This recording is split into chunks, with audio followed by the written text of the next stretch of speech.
El proletariado no es el obrero de fábrica del siglo XIX únicamente. El proletariado es todo aquel productor que, objetivando su fuerza de trabajo humana, sea en un gasto productivo de cerebro, nervio o músculo, es decir, sea una objetivación de trabajo humano bajo la forma de trabajo físico en una fábrica de ensamblaje, o sea la objetivación de fuerza de trabajo humana que crea valor a través de la objetivación de trabajo intelectual en las industrias basadas en la tecnología, en la ciencia, en el llamado sector cuaternario de la economía, mediante la objetivación de fuerza de trabajo humana que, al considerarse el valor, hace abstracción de la especificidad del trabajo útil o concreto, que es gasto de fuerza de trabajo humana con el objetivo de producir una mercancía particular, y obedece al proceso de producción dentro de cada industria según la mercancía que produce y que comercializa, pero al considerarse el valor, que es lo que hace conmensurables a las mercancías cualitativamente heterogéneas, sale a reducir el trabajo indiferenciado abstractamente humano,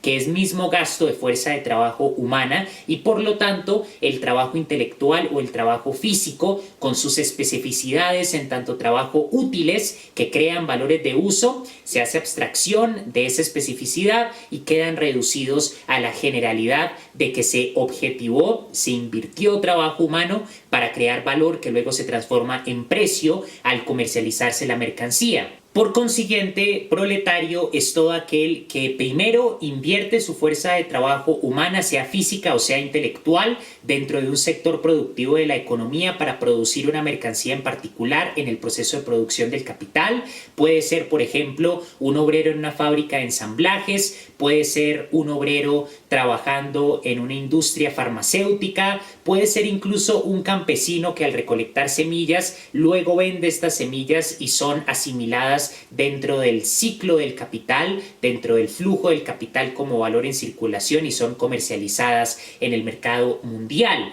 Todos los tipos de trabajo, desde la recolección de caucho en el Congo hasta el trabajo de los técnicos y los científicos que producen softwares, que producen nuevos dispositivos tecnológicos, que trabajan en la industria del Internet, que trabajan en diferentes ámbitos donde se aplica la tecnología y la ciencia. Si hay una objetivación de trabajo humano, sea físico o sea intelectual, que produce una mercancía, que genera un valor de uso, que responde a unas necesidades, sean surgidas del estómago o de la fantasía, como dice Marx en el primer tomo del Capital, cuando estas mercancías se intercambian, comenzando por el trueque, pasando por la forma relativa simple o singular del valor desplegada, luego llegando a la forma del equivalente general y finalmente llegando a la forma dineraria, donde es el dinero el equivalente general que sirve como espejo en cuya superficie las mercancías proyectan su valor y ahí surge el precio. La especificidad cualitativa de los trabajos útiles invertidos en la producción de estas mercancías se abstrae y quedan reducidas a la condición de trabajo abstractamente humano, que es lo que hace posible la conmensurabilidad de las mercancías y hace posible que proyecten ese valor en tanto una cierta cantidad de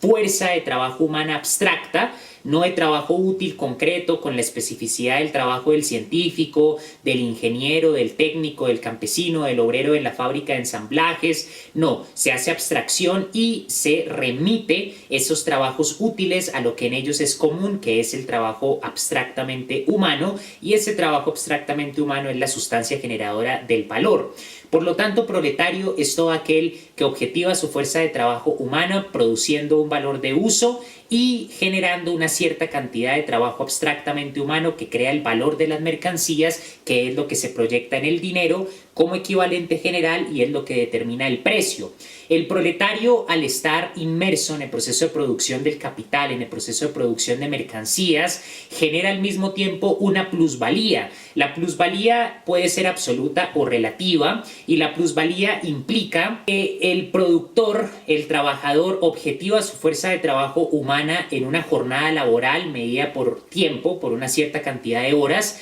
crea una mercancía y cuando esa mercancía se comercializa se le asigna un precio, pero resulta que la diferencia entre la totalidad del valor creado en esa jornada laboral y el salario que recibe el proletario, tomando en cuenta el costo de los medios de producción que compra el burgués, da paso a un valor excedente que es fruto del trabajo del productor, pero que no se le remunera en el salario y que el capitalista acumula, primero, una parte para reinvertirlo en el ciclo de reproducción ampliada del capital y segundo, una parte bajo la forma de propiedad privada. La plusvalía podemos calcularla de la siguiente manera. Supongamos que en una industria cualquiera de la economía, un burgués invierte 80,000 pesos comprando los medios de producción y compra la fuerza de trabajo humana por 20,000 pesos. El productor trabaja 8 horas y en esas 8 horas produce una mercancía, supongamos un celular, que en el mercado se vende por 100,000 pesos.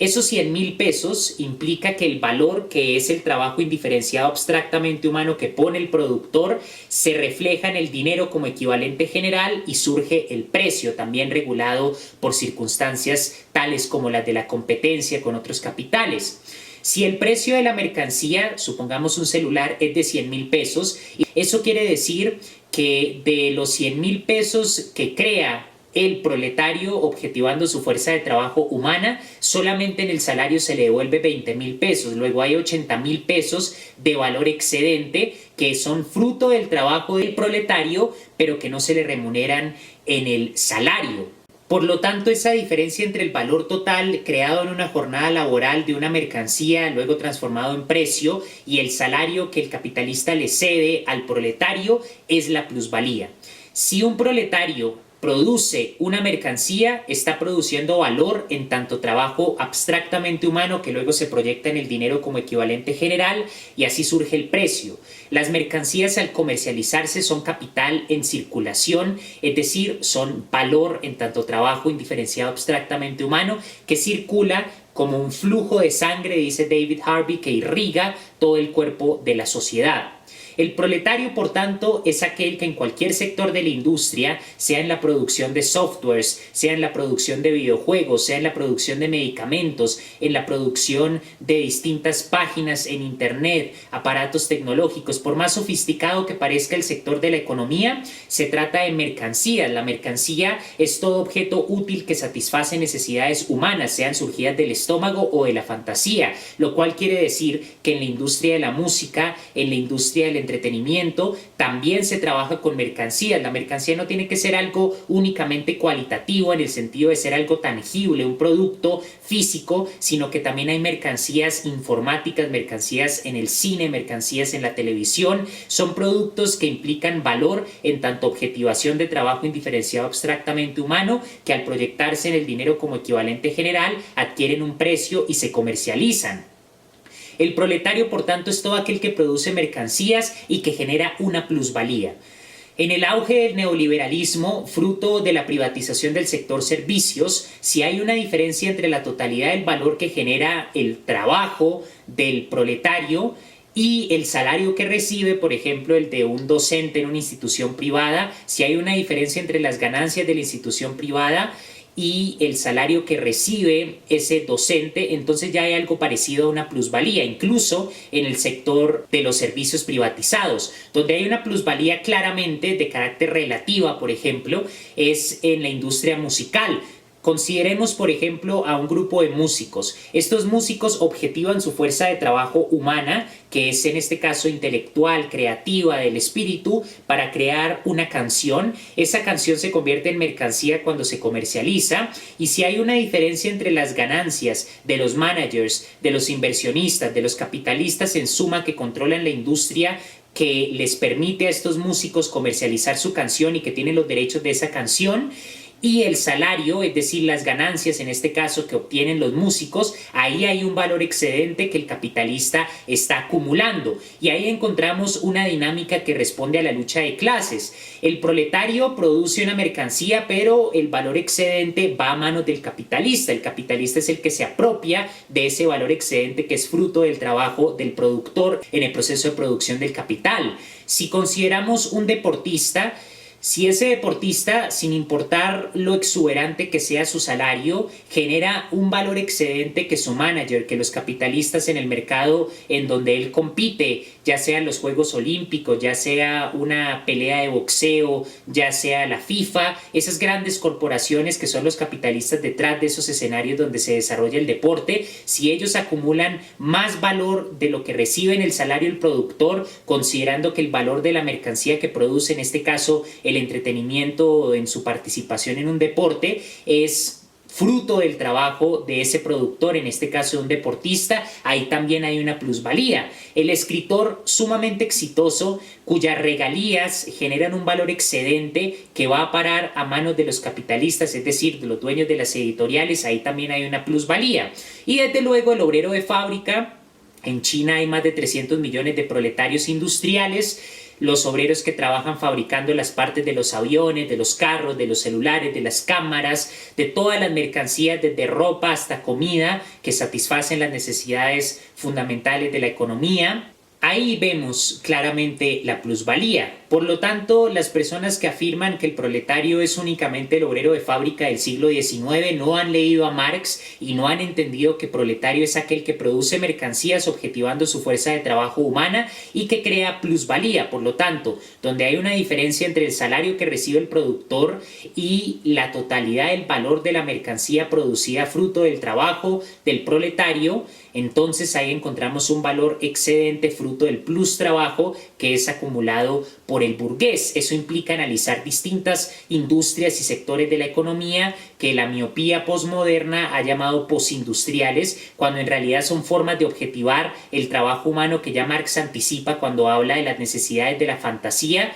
surgidas de la fantasía, a la que responderían mercancías hoy en día como las del entretenimiento, las del anime, películas, series de televisión, dibujos animados, música. Todas aquellas industrias que responden al llamado entretenimiento responden a esas necesidades que Marx llama surgidas de la fantasía.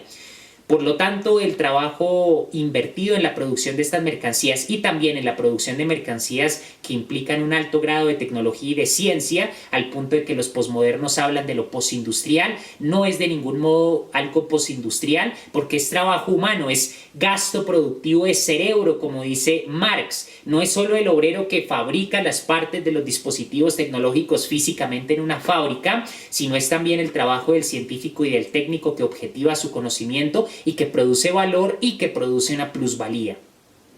El proletariado es el sujeto revolucionario por excelencia, por lo tanto, porque hace parte del proceso de producción del capital. Si el proletario deja de trabajar, se rompe ese proceso de producción y por lo tanto ese flujo de capital, que es valor en circulación, deja de seguir su curso y es como si la sangre dejara de circular en el cuerpo. Ocurre la muerte de los tejidos, ocurre la muerte de los bancos, la quiebra de las firmas y de las compañías y el Estado se pone en jaque. Ese poder de poner en jaque el sistema capitalista proviene de la posición que ocupa el proletariado en el proceso de producción del capital y no del grado en el que esté desarrollada su conciencia revolucionaria. En efecto, el proletariado puede estar asimilado, supongamos, como dice la Escuela de Frankfurt, pero el hecho de que es en potencia el sujeto revolucionario porque tiene el poder de paralizar el sistema capitalista debido a que es el que produce mercancías, eso se mantiene independientemente de qué tan desarrollada esté la conciencia revolucionaria.